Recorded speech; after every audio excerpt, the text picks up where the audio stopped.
So, good morning, everybody. As we discuss the functions of a renal system, that is kidney. First one was formation of urine, which included GFR, that is glomerular filtration rate, tubular reabsorption, and tubular secretion. The three processes for formation of urine. The second was countercurrent mechanism, which had a multiplier and an exchanger. A loop of Henle was acting as the multiplier, and the vasa recta, the blood vessel of the juxtamedullary nephron, was the countercurrent exchanger. The role of urea in creating the osmotic gradient. So today's class is about micturition, wherein the definition of micturition is voiding of urine or passing of urine is called as the process of eliminating urine from the urinary bladder is called as micturition. The other word is urination and voiding of urine. So as you all know, to understand this, we need to know the structure of bladder and urethra. The urinary bladder is a sac of smooth muscle having two parts, the body and neck. The smooth muscle of the bladder is called the detrusor muscle. The small triangular area above the bladder neck is called trigone. You can see the structure where the small triangular area above the bladder neck is called as trigone. The aorta enters the bladder at the upper edge of the trigone. The bladder neck has detrusor muscle with elastic tissue forming the internal sphincter. The urethra passes through the urogenital diaphragm. It has a layer of skeletal muscle constituting the external sphincter. The external sphincter is voluntary and can be used for control, micturition or urination. The contraction of detrusor muscle results in emptying of the bladder, and the pressure within it increases to 40 to 60 millimeters of mercury. So we need to know that it has a body and a neck with mucosa, the three layers. Microscopically, internal is from inner to outer, the mucosa layer, the muscular, which are three layers, along with the detrusor muscle, which is the smooth muscle of the bladder. The adventitia, the serosa, which forms the peritoneum, along with internal and external urethral sphincter. So the urethra enters through the trigone. So the bladder nerve supply is very important. The urinary bladder receives both sympathetic and parasympathetic. The parasympathetic innervation arises from the sacral segments, you can see on the left side, S2 and S3. It passes through the pelvic nerves and supplies the detrusor muscle of the bladder and the internal sphincter. Stimulation of this nerve causes contraction of the bladder muscles and relaxation of the internal sphincter, resulting in emptying of the bladder. So this nerve, which is the pelvic nerve from the S to S3, is called as the nerve of emptying. Whereas the sympathetic innervation to the bladder arises from the first, second, third lumbar vertebrae, that is from the L1, L2, L3. On the right side you can see segments of the spinal cord, and it relates to the hypogastric ganglia. The postganglionic fibers supply the bladder muscle and internal sphincter. When you stimulate the sympathetic fibers, it influences the blood vessel and alters the blood flow, but has very little role in the bladder muscle contraction. So it's mainly the parasympathetic through the pelvic nerve which causes emptying of which helps in voiding. The somatic nerve supply, that is the pudendal nerve, carries motor fibers to the external sphincter of the bladder, controlling its voluntary activity. So if voluntarily we are controlling the urination by the pudendal nerves, which are the somatic nerve supply. So this is a cystogram where we study the with volume and pressure. So always all the spherical structures, and as we studied in alveoli, it is based on law of Laplace. Pressure is equal to twice the tension divided by the radius. That is the distending pressure. As the volume increases, the pressure also increases. At one point of time, you can see the micturition waves, which are the dotted lines. And at 400, at 150, you feel like urging, and finally you feel like voiding the urine. So what is cystometrogram? It is a graphical representation of the relationship between the volume of the urinary bladder and the pressure within it. That is the intravesical pressure. It helps to demonstrate the plasticity of the urinary bladder. So plasticity is the initial length doesn't come back to the original length. So this is very peculiar in smooth muscle, which is based on Lethbridge mechanism, and the law which we apply is law of Laplace. So we need to know what is micturition reflex. Micturition is the process of voiding of urine.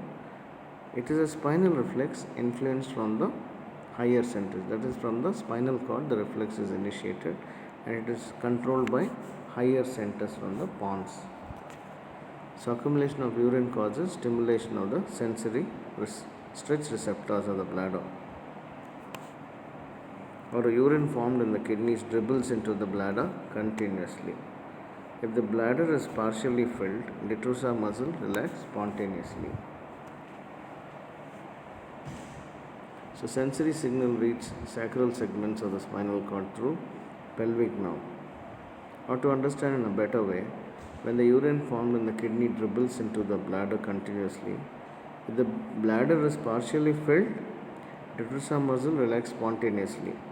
Accumulation of sufficient quantity of urine causes stimulation of sensory stretch receptors in the bladder, and the sensory signals reach the sacral segments of the spinal cord through the pelvic nerves. The motor response reaches the bladder through parasympathetic nerve supply. So motor reaches the parasympathetic. So thereby, this causes contraction of the detrusor muscle, resulting in, whenever there is contraction of the detrusor, there is relaxation of the perineal muscles and external sphincter, initiating the micturition reflex. So this results in micturition. Once again, what is micturition? It is voiding of urine or urination. It is a spinal reflex influenced by the higher centers. The urine which is formed in the kidney dribbles into the bladder continuously. If the bladder is partially filled, detrusor muscle relax spontaneously. With accumulation of sufficient quantity of urine, it causes stimulation of the sensory stretch receptors in the bladder, which is carried through the pelvic nerve. So the afferent, sensory, and the efferent also is through pelvic nerve. So motor response reaches through the pelvic nerve supply. This causes contraction of the detrusor with relaxation of perineal muscles and external sphincter. So you can control voluntarily through pudendal nerve system. So voluntarily control is through facilitatory area from pons, and so whenever micturition reflex begins, initial contraction of the bladder further stimulates stretch receptors to strengthen the contraction of detrusor. Once micturition reflex becomes powerful, it reflexly inhibits external sphincter through the pudendal nerve. This causes relaxation of perineal muscles, and urine passes through the urethra. However, the condition is not suitable for voiding urine. Higher centers exercise an inhibitory control over the lower centers to temporarily postpone micturition. That means you can voluntarily control under the influence of higher centers. So which are the higher centers? We have facilitatory area in the pons, whereas the inhibitory area is in the midbrain. So which are the influence of higher centers? These centers are located in pons and certain areas of cerebrum. The higher centers exhibit exert inhibitory control of the bladder except when micturition is desired. If micturition is desired, the higher center can facilitate the sacral micturition center to initiate the reflex. So individual usually gets the desire to micturate when the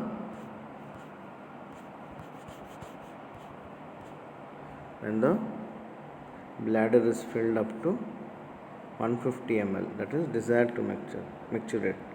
However, the desire can be suppressed comfortably up to 400 to 450 ml. If the urine accumulates beyond 600 ml, it becomes painful. So that is what we need to understand. So finally we have facilitatory and inhibitory. So whenever there is relaxation of the muscles of the pelvic floor, it initiates contraction of the detrusor muscle. Voluntary contraction of perineal and external sphincter prevents urination. After urination, female urethra empties by gravity, whereas male it is the the urethra empties by contraction of the bulbocavernous muscle. What are the abnormalities of bladder? So as you know, the afferent is the pelvic. It can be when you cut the afferent nerves or the efferent nerves.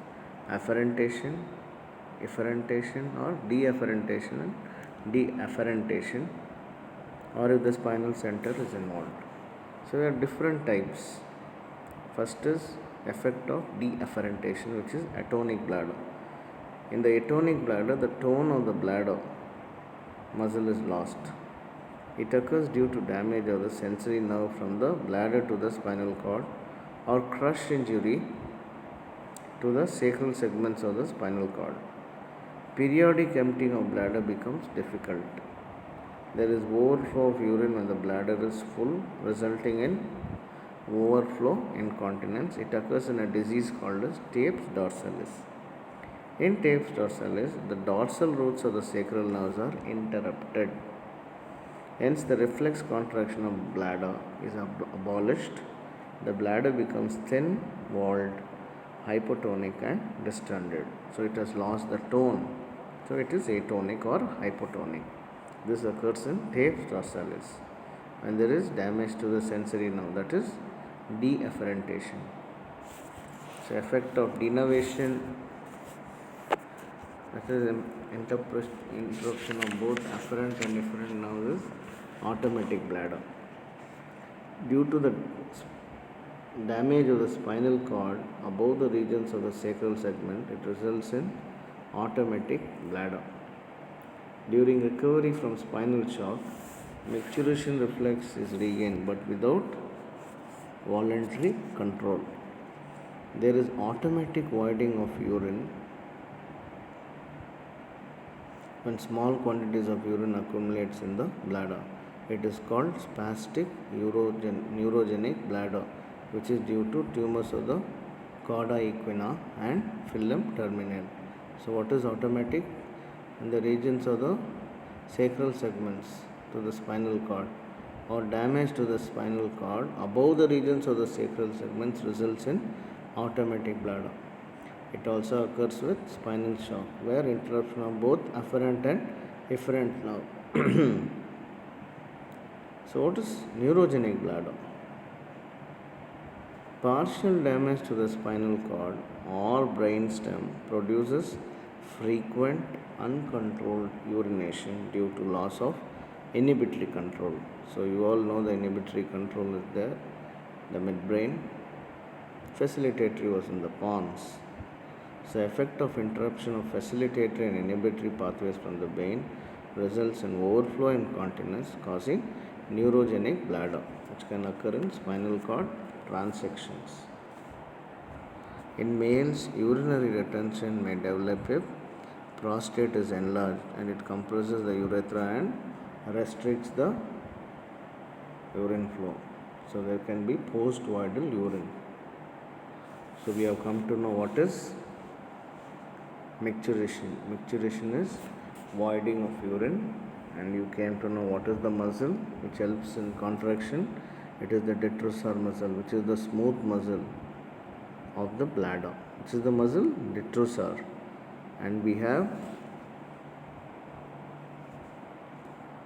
the graphical representation between volume and pressure, where at 150 volume you have a desire or urge to pass, at 400 you feel like voiding, but at 600 ml then there is pain. And you can see the what is micturition reflex. When the bladder is filled, the information is carried through the sensory stretch receptor and it is processed in the spinal cord, which is influenced from the higher centers, and there is nerve of emptying, which is the pelvic nerve.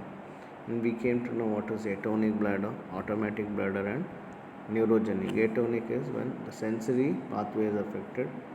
When the sensory and motor is affected, it is automatic, or if the partial damage to spinal cord resulting in neurogenic bladder.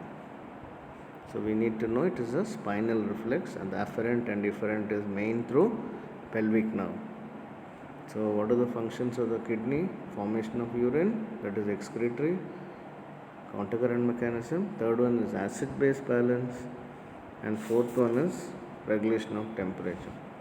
You all know in acid-base balance the pH of the arterial blood is 7.4, which has to be maintained, and we have three renal buffers: the ammonia buffer, the phosphate buffer, and the bicarbonate buffer. So all this we need to know. So that completes renal system. From next class we will be starting different chapter. Thank you.